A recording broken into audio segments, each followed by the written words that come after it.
अस्सलाम वालेकुम। आज जो है हमने कंप्यूटर का नेक्स्ट लेक्चर करना है और बेसिकली ये हमने कंप्यूटर की जनरेशन पे करना था।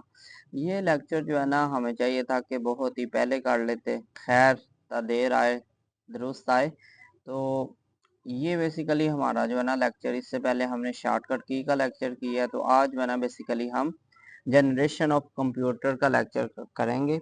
इससे पहले जो है हमने काफ़ी ज़्यादा लेक्चर कर लिए हैं, तो आप उन लेक्चर को देखें क्योंकि तमाम लेक्चर जो हैं वो इंटरलिंक है और तमाम लेक्चर जो हैं उनका हम डेली बेसिस पे क्विज भी कर रहे हैं।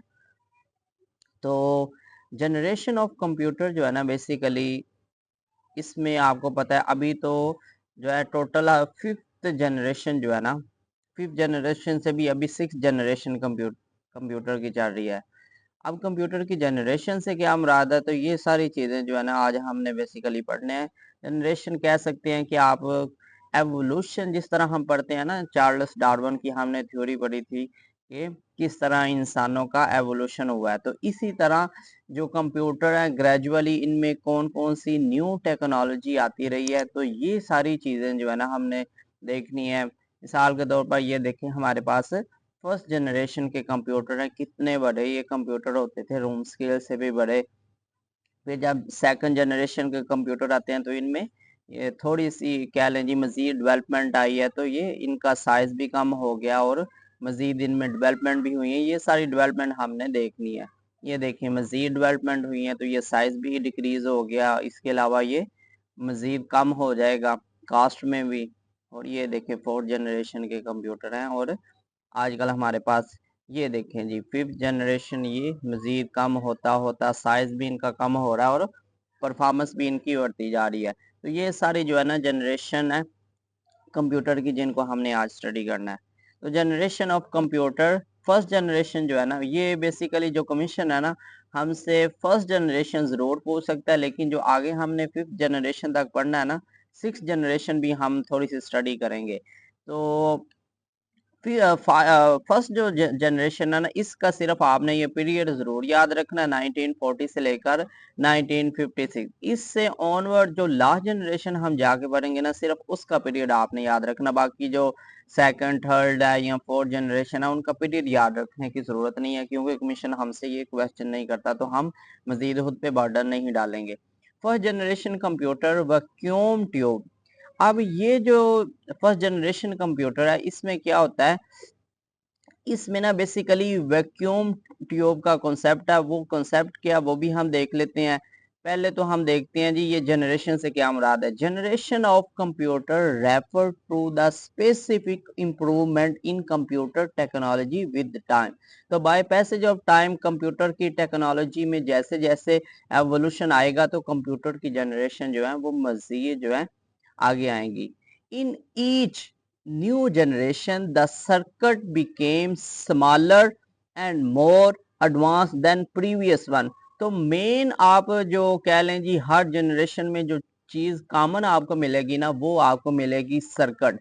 पहले ये कह लें जी काफी ये बड़े होंगे साइज में भी काफी ज्यादा, तो जनरेशन जैसे जैसे आगे बढ़ती जाएगी टाइम के साथ और एवोल्यूशन इसका होता होता ये मजीद एडवांस भी होंगे और इनकी परफॉर्मेंस भी अच्छी होगी।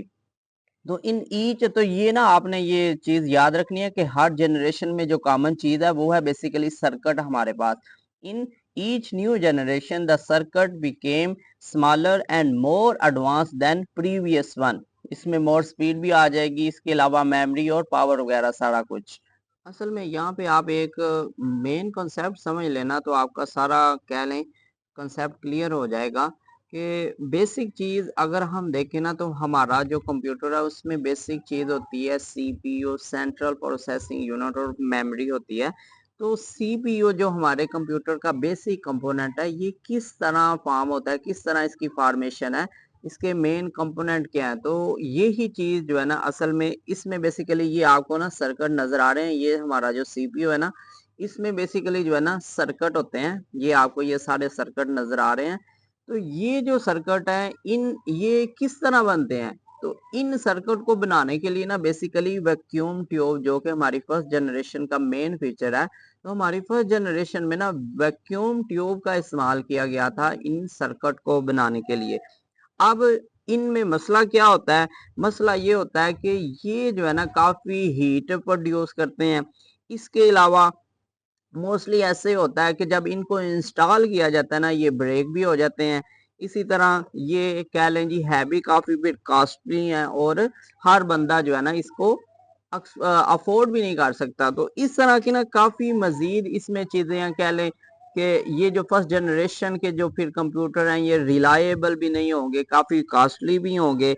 और फिर इनमें जो एक मजीद खामी थी वो ये थी कि ये सिर्फ जो है ना मशीन लैंग्वेज समझते थे। मशीन लैंग्वेज हमने बेसिकली अपने प्रीवियस लेक्चर में ना दो चीजें हमने देखी थी, एक मशीन लैंग्वेज और एक जिसको हमने लो लेवल लैंग्वेज भी कहा था, और एक हाई लेवल लैंग्वेज जो कि जिसको हमने कहा था जो कि इंसान वगैरह समझते हैं वो हाई लेवल लैंग्वेज होती है, और जो मशीन समझती है या कंप्यूटर वगैरह समझ रहा होता है उसे हम मशीन लैंग्वेज या लो लेवल लैंग्वेज कहते हैं। तो ये जो कंप्यूटर थे सिर्फ लो लेवल लैंग्वेज जो है ना उसको बेसिकली ये स्पीड कर रहे थे।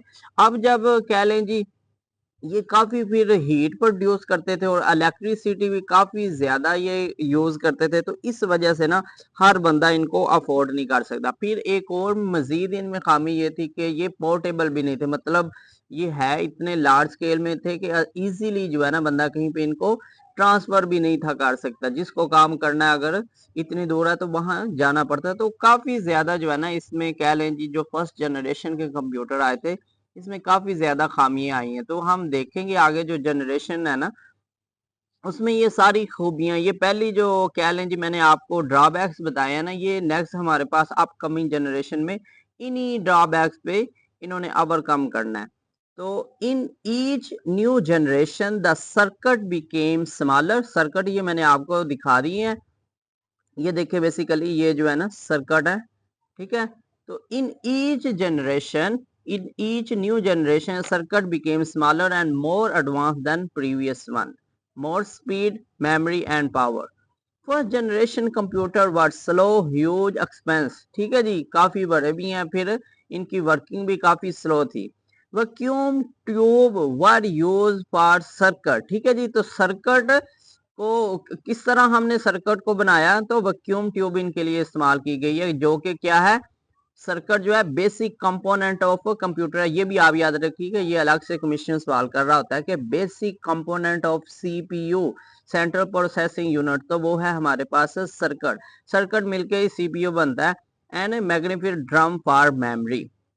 नेक्स्ट है हमारे पास रिलाइड ऑन मशीन लैंग्वेज। ये मैं आपको ऑलरेडी बता चुका हूं कि ये जो जनरेशन थी ना इसमें क्या होता है कि सिर्फ लो लेवल लैंग्वेज जो थी ना वो सिर्फ 0 और 1 की लैंग्वेज जो है जिसको हमने मशीन लैंग्वेज भी कहा था, सिर्फ ये वही लैंग्वेज समझते थे। तो relied on machine language the low level.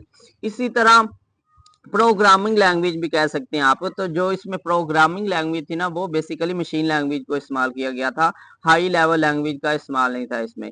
Next है input was based on punch card and paper tape and output was displace on print out. ये देखिए आजकल आपको पता है हम क्या करते हैं, हमने इनपुट देना हो तो हम क्या करते हैं, हमने कीबोर्ड के जरिए हमने इनपुट देना और प्रिंटर वगैरह हमने रखे हुए हैं, तो उनके जरिए जो है ना बेसिकली हम आउटपुट ले रहे हैं। लेकिन जो फर्स्ट जनरेशन थी उनमें ये देखें आपको नजर आ रहा है ये पंच कार्ड वगैरह ये जो है ना इनपुट देने के लिए इस्तेमाल किए जा रहे थे, और इस वजह से जो है ना ये first generation input was based on punch card and paper tape and output was displace on print out. अब जी ये कुछ कंप्यूटर के नाम है जो कह लें फर्स्ट जनरेशन में उभर के सामने आए हैं, इमर्ज हुए हैं। इनका जो है ना सिर्फ आपने इनका एब्रीविएशन याद रखना है, और दूसरा आपने सिर्फ इनको ये याद रखना है कि ये फर्स्ट जनरेशन के कंप्यूटर हैं। ENIAC, electronic numerical integrator and computer, सिर्फ आपने इसका एब्रीविएशन याद रखना है। इसी तरह EDVAC, electronic discrete variable automatic computer, और लास्ट वन है हमारे पास UNIVAC, universal automatic automatic computer. तो ये जो है ना सिर्फ आपने इनके बारे में सिर्फ यही चीज याद रखनी है कि ये जो है ना फर्स्ट जनरेशन में इमर्ज होके आए थे ये वाले कंप्यूटर। फर्स्ट कमर्शियल, ये देखते हैं जी हमारे पास फर्स्ट कमर्शियल कंप्यूटर जो है, तो ये जो यूनिवर्क है ना बेसिकली ये हमारे पास, इसके बारे में कमीशन हमसे यही क्वेश्चन कर रहा होता है कि फर्स्ट कमर्शियल कंप्यूटर का आप नाम बताते, तो ये यूनिवर्क यूनिवर्सल ऑटोमेटिक कंप्यूटर जो है ना ये फर्स्ट हमारे पास कमर्शियल कंप्यूटर है। 1951 में ये इंट्रोड्यूस हो रहा है और जे प्रेसपर जो है ना बेसिकली इसको इंट्रोड्यूस करवाता है, जे प्रेसपर। नेक्स्ट है हमारे पास LEO, Leo is called the first generation. तो फर्स्ट जनरेशन का कंप्यूटर जो है वो हमारे पास लियो है, और जो फर्स्ट जनरेशन का कमर्शियल कंप्यूटर है वो है हमारे पास यूनिवैक। ये दोनों कमीशन में क्वेश्चन आ चुके हैं। नेक्स्ट है हमारे पास सेकंड जनरेशन। जिस तरह हमने फर्स्ट जनरेशन में देखा है वैक्यूम ट्यूब को ना बेसिकली यूज किया गया था, तो इसमें ना बेसिकली ट्रांजिस्टर को यूज किया गया है वैक्यूम ट्यूब के जरिए। तो जो मोस्ट इम्पोर्टेंट सवाल वो यही पूछ रहा होता है कि इस जनरेशन में कौन सा मेन फीचर है इसका, तो मेन फीचर जो है ना बेसिकली ट्रांजिस्टर है। इसके अलावा मजीद अगर हम ये बंदे का नाम भी आपने याद रखना है, ट्रांजिस्टर वाज, अच्छा ये जनरेशन है 1956 से लेकर 1963 तक, इसका पीरियड याद रखने की जरूरत नहीं है। तो transistor was invented at Bell lab in 1947 but not used. ये इन्वेंट तो पहले ही हो गया था ट्रांजिस्टर, ये होता किस तरह का ये भी मैं आपको दिखा देता हूँ। ये देखिए ये हमारे पास ना बेसिकली ये ट्रांजिस्टर है। तो सेकंड जनरेशन में ना बेसिकली वैक्यूम ट्यूब की जगह इन्होंने ट्रांजिस्टर को रिप्लेस किया है। इसके अलावा जो बाकी मेन जो फीचर थे ना सेकंड जनरेशन के, इसमें आपने अगर आपने हमारे प्रीवियस लेक्चर देखे हो तो हमने रैम और रोम के बारे में बात की थी, जिनको हमने प्राइमरी मेमोरी में रखा था। रैम रैंडम एक्सेस मेमोरी और रोम रीड ओनली मेमोरी। तो ये जो दोनों मेमोरी है ना इनकी हमने फिर मजीद कंट्रीब्यूशन मजीद डिवीजन की थी वोलेटाइल मेमोरी और नॉन वोलेटाइल मेमोरी में भी। हमने वोलेटाइल मेमोरी और नॉन वोलेटाइल में रैम जो है बेसिकली हमने किया था कि रैम जो है बेसिकली वो वोलेटाइल में आती है रैंडम एक्सेस मेमोरी के। ये जैसे ही हम कंप्यूटर बंद करें तो ये भी हमने जो कोई भी कह लें हम वर्क कर रहे हैं तो सब का सब अगर हमने सेव ना किया हो तो सब का सब खत्म हो जाता है। लेकिन रोम में जो मेमोरी होती है वो सब की सब अगर हम कंप्यूटर को जितनी दफा मर्जी क्लोज करें ये वही की वही रहेगी। तो इसको हमने कहा था नॉन वोलेटाइल मेमोरी। अब बेसिकली ये सारी चीज जो है ना आपको बताने का मकसद ये है कि रैम और रोम इनको ना हम प्राइमरी मेमोरी कहते हैं।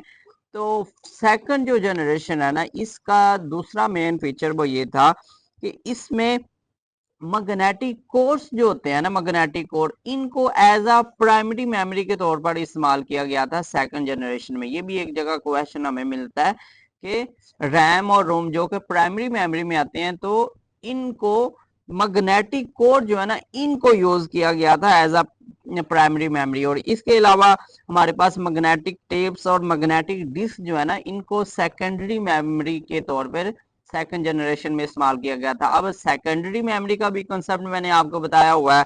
सेकेंडरी मेमोरी में हमने बेसिकली SDD और DD, इसके अलावा हमने एक्सटर्नल डिवाइसेस पढ़ी थी, USB वगैरह हो गया, तो वो सारी हमारी सेकेंडरी मेमोरी में आती हैं। नेक्स्ट हम फीचर देखते हैं इसका, punch card for input and print out for output. तो ये वाला जो फीचर है ना वो सेकंड जनरेशन में भी सेम ही रहा। पहले में भी इनपुट डिवाइसेस जो है ना इनपुट के लिए वो पंच कार्ड का सहारा ले रहे थे, तो यहाँ पे जो है ना बेसिकली वही, और आउटपुट के लिए प्रिंट आउट का सहारा लिया जा रहा है सेकंड जनरेशन में। इसमें मजीद इतनी कोई नहीं इम्प्रूवमेंट हुई। जो मजीद इम्प्रूवमेंट हुई है ना वो है कि they use assembly language second generation में। फर्स्ट जनरेशन में हमने देखा था मशीन लैंग्वेज, तो इसमें इन्होंने असेंबली लैंग्वेज जो है ना बेसिकली उसका इस्तेमाल किया। असेंबली लैंग्वेज कह लें या आप इसे हाई लेवल लैंग्वेज भी कह सकते हैं। मिसाल के तौर पर इसमें ना फोर्ट्रान ये नीचे आया भी हुआ है, ये देखें हमारे पास फोर्ट्रान है या कबूल है। तो ये हाई लेवल लैंग्वेज जो है ना बेसिकली इस जनरेशन में इस्तेमाल की गई है। इसके अलावा एक और भी मजीद फीचर वो ये है कि जो ऑपरेटिंग सिस्टम था ना सेकंड जनरेशन का, तो वो मल्टी प्रोग्रामिंग इसमें रखा गया था। So they use assembly language, magnetic core were use as a primary memory. ये देखिए मैंने आपको जो चीज बताई है, magnetic core were use as a primary memory and magnetic disk या मैग्नेटिक टेप कह लें, magnetic tape were use as secondary memory. अब अभी भी देखें ना, हमारा जो कंप्यूटर बेसिकली जो रन कर रहा होता है ना, वो प्राइमरी मेमोरी की बेस पे कर रहा होता है। रैंडम एक्सेस मेमोरी, रैम जिसे कहते हैं, वो कहते हैं जी कोई कंप्यूटर अच्छा तब ही होगा जब उसकी रैम अच्छी हो। रैम बेसिकली हम पढ़ चुके हैं कि सीपीयू के साथ जो है ना, बेसिकली सीपीयू के अंदर ही वो रैम लगी हुई होती है। तो सारा हमारा कंप्यूटर जो एग्जीक्यूशन कर रहा होता है, प्रोसेसिंग कर रहा होता है, तो वो रैम ही की बुनियाद पर, उसकी स्पीड, एफिशिएंसी वगैरह रैम ही की बुनियाद पे होती है।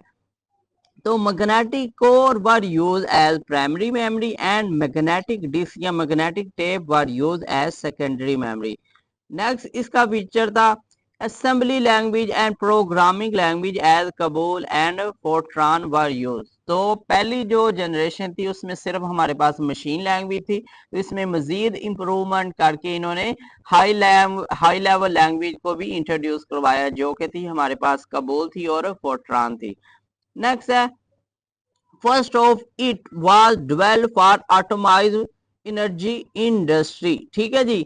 नेक्स्ट है हमारे पास germanium. Germanium is a common constituent of transistor. तो बेसिकली जो कह लें जी, इनको ट्रांजिस्टर इनमें जो मटेरियल इस्तेमाल हो रहा था ना, वो हमारे पास बेसिकली जर्मेनियम। जर्मेनियम जो है ना, बेसिकली ये कह लें, ये शाइनी तरह का ना वाइट सब्सटेंस होता है। और चले मैं आपको ना इसकी ये दिखा देता हूँ। ये देखिए हमारे पास ना बेसिकली ये जर्मेनियम है, और इसका अटॉमिक नंबर भी एक दफा पूछा गया, 32 जो है ना अटॉमिक नंबर में ये बेसिकली एलिमेंट आता है। और मोस्टली जो हम इसका इस्तेमाल कर रहे होते हैं ना, सिलिकॉन की चिप्स आपने देखी होगी, इसी तरह हमारे पास फाइबर ऑप्टिक्स वगैरह होती हैं, तो उनको बनाने के लिए उनकी प्रोडक्शन में ना बेसिकली यही सब्सटेंस जर्मेनियम ही इस्तेमाल हो रहा होता है। तो ट्रांजिस्टर जो है ना, उनको भी बनाने के लिए मेन जो कंस्टिट्यूएंट था, मेन कंपोनेंट जो था, वो बेसिकली ट्रांजिस्टर था। ये क्वेश्चन आ चुका है। तो germanium is a common constituent of transistor. हमारे पास पॉइंट है transistor were cheap compact consuming less power. तो बेसिकली जो है ना, हमने वैक्यूम ट्यूब के बारे में पढ़ा था कि वो काफ़ी हीट प्रोड्यूसिंग भी थी और काफ़ी इलेक्ट्रिसिटी कंज्यूमिंग भी थे। तो उसके बनिस्बत उससे कंपेयर करते हुए ये जो ट्रांजिस्टर थे, ये हैवी काफ़ी चीप थे और लेस एनर्जी थे कंज्यूमिंग। नेक्स्ट है हमारे पास थर्ड जनरेशन। थर्ड जनरेशन जो है ना, बेसिकली हमारे पास 1964 से लेकर 1971 तक चलती है। ये जनरेशन जो है ना, इसमें इंटीग्रेटेड सर्किट मेन इसका फीचर है। इस जनरेशन में इंटीग्रेटेड सर्किट को ना ट्रांजिस्टर की जगह बेसिकली इस्तेमाल किया गया। और बेसिकली जो हम प्रीवियसली पंच कार्ड का इस्तेमाल कर रहे थे इनपुट के लिए, और प्रिंट आउट का इस्तेमाल कर रहे थे एज आ आउटपुट के लिए, तो अब जो है ना बेसिकली हमने क्या किया, इसमें मजीद फीचर के इनपुट के लिए हमने कीबोर्ड को इस्तेमाल किया और आउटपुट के लिए हमने बेसिकली मॉनिटर को। जैसे आज भी आपको पता है हम इनपुट के लिए अपने कीबोर्ड का इस्तेमाल कर रहे होते हैं और मॉनिटर के जरिए हम शॉर्ट फॉर्म में आउटपुट ले रहे होते हैं। तो ये बेसिकली इसके बारे में वो क्वेश्चन पूछ भी रहा होता है कि कौन सी कंप्यूटर की जनरेशन है, 1 है, 4th है, 3rd है, कौन सी कंप्यूटर की जनरेशन है जिसमें बेसिकली कीबोर्ड को और मॉनिटर को एज अ इनपुट और आउटपुट डिवाइसेस के इंट्रोड्यूस करवाया गया। तो वो बेसिकली हमारे पास 3rd जनरेशन है। अच्छा, अच्छा, ये देखें यहाँ पे ना, ये एक मजीद कॉन्सेप्ट समझ ले, इंटीग्रेटेड सर्किट। अब ये इंटीग्रेटेड सर्किट है क्या? हमने पहले जनरेशन में वैक्यूम ट्यूब पढ़ा, फिर ट्रांजिस्टर पढ़ा, तो अब ट्रांजिस्टर की जगह इंटीग्रेटेड सर्किट को इंट्रोड्यूस कराया गया। तो बेसिकली ये देखें, ये ना इंटीग्रेटेड सर्किट ये है कि देखें, ये देखें, ये सारा आपको नजर आ रहा है इंटीग्रेटेड सर्किट। इसमें क्या होगा कि एक सिंगल इंटीग्रेटेड सर्किट है, इसमें नंबर ऑफ ट्रांजिस्टर, मतलब एक ही इंटीग्रेटेड सर्किट पे काफी ज्यादा तादाद में ट्रांजिस्टर जो है ना वो आ सकते हैं। पहले जो है ना ये काफी ज्यादा स्पेस लेते थे, तो अब क्या किया कि इन्होंने ये देखे इंटीग्रेटेड सर्किट ये इंट्रोड्यूस करवाया। तो इसमें एक ही जगह पे एक ही सर्किट में काफी ज्यादा जो है ना हमारे पास ट्रांजिस्टर आपको नजर आ रहे हैं। तो इससे क्या होगा कि कंप्यूटर का साइज भी काफी ज्यादा स्मॉल हो जाएगा और उसकी एफिशिएंसी पे भी काफी ज्यादा फर्क पड़ेगा। लेकिन इसमें जिस फीचर पे काम नहीं ना किया गया वो काम है बेसिकली वही हीट। ये हीट जो है ना इनसे काफी ज्यादा हीट प्रोडक्शन और एनर्जी इलेक्ट्रिसिटी कंज्यूमिंग का जो मेन फीचर जो है ना वो पहली जनरेशन, दूसरी में भी, तीसरी में भी अभी का वैसे ही है। बाकी इसमें जो मजीद इंप्रूवमेंट इस थर्ड जनरेशन में की गई है ना, इसमें मजीद जो है ना हाई लेवल लैंग्वेज जैसे कबोल है या पास्का है या आईबी वगैरह, ये हम देखते हैं ये सारी लैंग्वेज जो है ना इसमें इंट्रोड्यूस करवाई गई हैं। तो integrated circuit are used instead of a transistor instead of punch card and print out keyboard and monitor are used interface with an operating system and integrated is an electronic circuit with many transistor and other electronic component on a small silicon chip। ये मैंने आपको दिखाया भी है, देखें ये small silicon chip है तो इसके ऊपर ट्रांजिस्टर के अलावा बाकी भी जो असेंशियल सर्किट के साथ एलिमेंट होते हैं ना वो सारे भी एक ही जगह पे प्लेस हो गए हैं। नेक्स्ट है हमारे पास जैक किल्बे, ये बंदे का नाम आपने याद रखना है। रॉबर्ट नॉइसी का नाम याद रखेंगे। Develop first integrated circuit in 1958-59। Computer became efficient. इसका अब क्या इसमें मजीद फीचर जो है, computer became efficient, reliable, smaller, reduce cost, increase power of computer. मतलब ये देखिए वर्क तो हुआ है कि आगे जितनी वो हीट प्रोड्यूस करता था उससे कंपेयर करते हुए तो बिल्कुल कम हुई है। इसी तरह रिलायबल भी हुआ है, साइज भी डिक्रीज हुआ है। लेकिन आगे जो हमने फोर्थ जनरेशन देखनी है ना, लेकिन उसमें जाके हम देखेंगे कि उनके लिए ना हमें एसी रिक्वायर्ड नहीं होगा। असल में ये जो सारे कंप्यूटर है ना जब ये वर्किंग करते थे तो इनकी मेंटेनेंस को लेके ना काफी ज्यादा हीट प्रोड्यूस हो जाती थी, जिस वजह से ये कह लें जी मोस्टली आग वगैरह का भी हादसा होता था। तो एक इन्वायरमेंट को कूल रखने के लिए ना एसी वगैरह का सहारा लिया जाता था। लेकिन अभी जो है ना नेक्स्ट हमारे पास ये जो फोर्थ जनरेशन आनी है इसमें हमने पीसी पढ़ना है, पर्सनल कंप्यूटर पढ़ना, जो कि हम भी इस्तेमाल कर रहे हैं आजकल। इसमें ये जो मेन ड्रॉबैक था ना इसमें भी इन्होंने ओवरकम कर लेना। तो ये भी फीचर पूछा जाता है कि ये कौन सी जनरेशन में ये फीचर आया कि जो पहले एसी रिक्वायर होता था फर्स्ट जनरेशन में भी पीसी की कंप्यूटर की मेंटेनेंस के लिए, तो ये किस जनरेशन में उस पर ओवरकम किया गया। तो ये बेसिकली हमारे पास फोर्थ जनरेशन है। तो ये जी आप ये कुछ देख लें कि इसमें जो मजीद प्रोग्रामिंग लैंग्वेज इस जनरेशन में आई है वो है हमारे पास फोर्ट्रान है और पास्कल वगैरह, ये कुछ हमारे पास जनरेशन है। कबूल भी इसी जनरेशन में ही है और अलगोल ये भी इसी में ही है। नेक्स्ट है हमारे पास fourth generation 1971 present microprocessor. तो ये जो फोर्थ जनरेशन है ना इसका बेसिकली हमारे पास मेन फीचर है micro processor. Thousands of integrated circuit were built on to a single silicon chip। देखिए असल में ना ये जो फोर्थ जनरेशन है ना इसमें ये माइक्रो प्रोसेसर जैसे हमारा पीसी है, पर्सनल कंप्यूटर है, जो कि माइक्रो प्रोसेसर बिल्कुल छोटा सा अब कंप्यूटर हमारे हाथों में आ चुका है। तो अब ये किस तरह डेवलप हुआ है, इसमें हुआ ये है कि हमने इससे पिछली जनरेशन देखी थी ना थर्ड जनरेशन में, उसमें इंटीग्रेटेड सर्किट पे इन्होंने क्या किया था, काफी ज्यादा ट्रांजिस्टर को जो है ना प्लेस कर दिया था। अब इस जनरेशन में मजीद काम ये हुआ कि एक सिलिकॉन की चिप पे ना वेरी लार्ज स्केल पे इंटीग्रेटेड सर्किट जो है ना इन्होंने उनको प्लेस किया, इनको प्लेस किया। अब इससे यही होगा कि पहले जो अगर मिसाल के तौर पर 3000 ट्रांजिस्टर उस पे प्लेस हो सकते थे, इंस्टॉल हो सकते थे, तो इस फोर्थ जनरेशन में इसकी जो कैपेसिटी है ना वो एक सिलिकॉन चिप पे तकरीबन 5000 तक इंटीग्रेटेड सर्किट को इंस्टॉल करने की कह लें कैपेसिटी को बढ़ाया गया है। तो फोर्थ जनरेशन 1971 की है। इसका मेन फीचर हमारे पास माइक्रो प्रोसेसर है। प्रोसेसर अब ये होता क्या, ये तो माइक्रो है ना, माइक्रो छोटा और प्रोसेसर, ये अब प्रोसेसर क्या होता है, processor is a silicon chip which carry out set of instruction and processor the data accurately efficiently. आप देखते हैं कि हम कंप्यूटर को कोई भी इंस्ट्रक्शन दे रहे होते हैं, मिसाल के तौर पर हम कंप्यूटर को कहते हैं जी ये कैलकुलेशन करो, ये वेबसाइट ओपन करो, ये करो, वो करो, जो सेट ऑफ इंस्ट्रक्शन हम दे रहे होते हैं कंप्यूटर को, तो उनको एक्यूरेटली एफिशिएंटली कौन परफॉर्म कर रहा होता है, तो वो बेसिकली हमारे पास प्रोसेसर ही है। तो प्रोसेसर बेसिकली ये सिलिकॉन की स्मॉल चिप्स ही होती है जो है ना, ये देखें, ये आपको नजर आ रहा होगा। नेक्स्ट हम मूव करते हैं। अब ये जो है ना फर्स्ट माइक्रो प्रोसेसर, ये इंटेल कंपनी का नाम है, तो इन्होंने पहला फर्स्ट माइक्रो प्रोसेसर जो है ना वो ये है जी हमारे पास 404 4004, ये डेवलप किया था कब, 1971 में। ये आप जरूर याद रखिएगा, इंटेल वालों ने पहला माइक्रो प्रोसेसर डेवलप किया है 4004।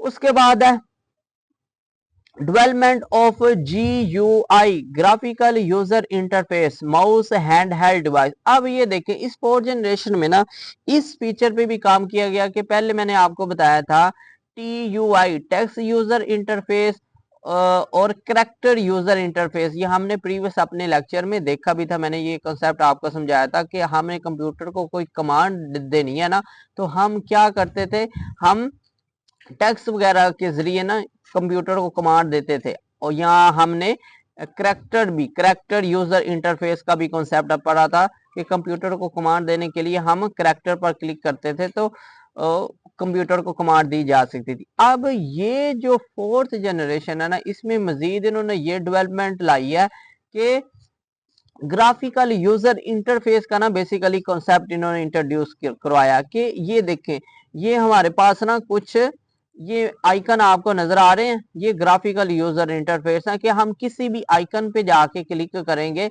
ये देखें इस पर क्लिक करेंगे तो आगे हमें ना कोई टेक्स्ट ये आगे ओपन कर देगा, हमें ना कोई टेक्स्ट टाइप करना पड़ रहा है, ना ही किसी कैरेक्टर को क्लिक करना पड़ रहा है, बल्कि हम ग्राफिकल यूजर, ये हमारे पास इंटरफेस सारे सामने आए हुए हैं, आइकन हमारे पास सामने आए हुए हैं, तो हम किसी पे भी क्लिक करके हम अपने मतलूबा रिजल्ट हासिल कर सकते हैं।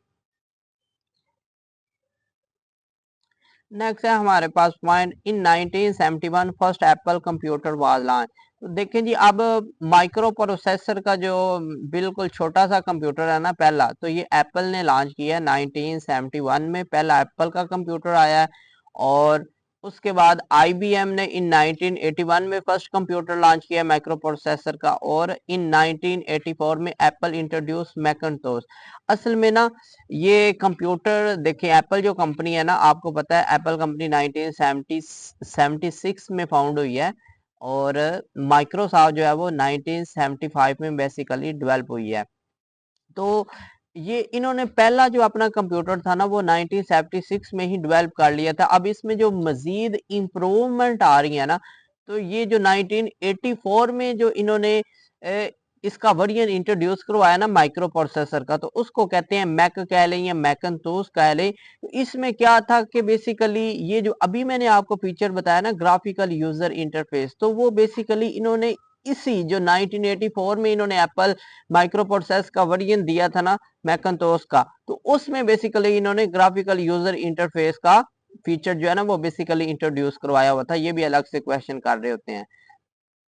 इसके अलावा जो है gallium arsenide latest material use for manufacturing chip.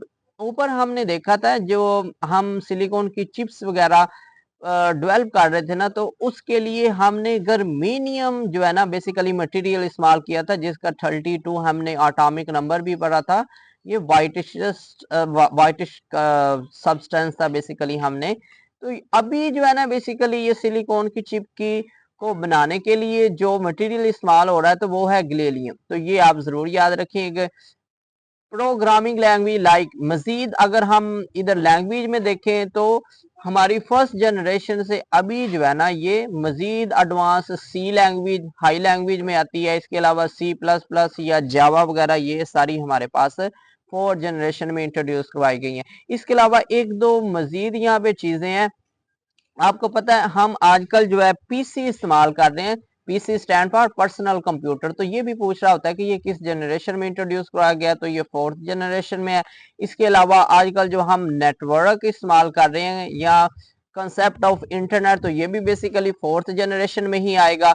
और हमारे पास ये जो नेटवर्किंग का जो कंसेप्ट है तो इसमें भी काफी ज्यादा डेवलपमेंट जो है ये बेसिकली फोर्थ जनरेशन में ही है। तो ये सारे क्वेश्चन जो है ना बेसिकली हमसे फोर्थ जनरेशन के बारे में कर रहा होता है।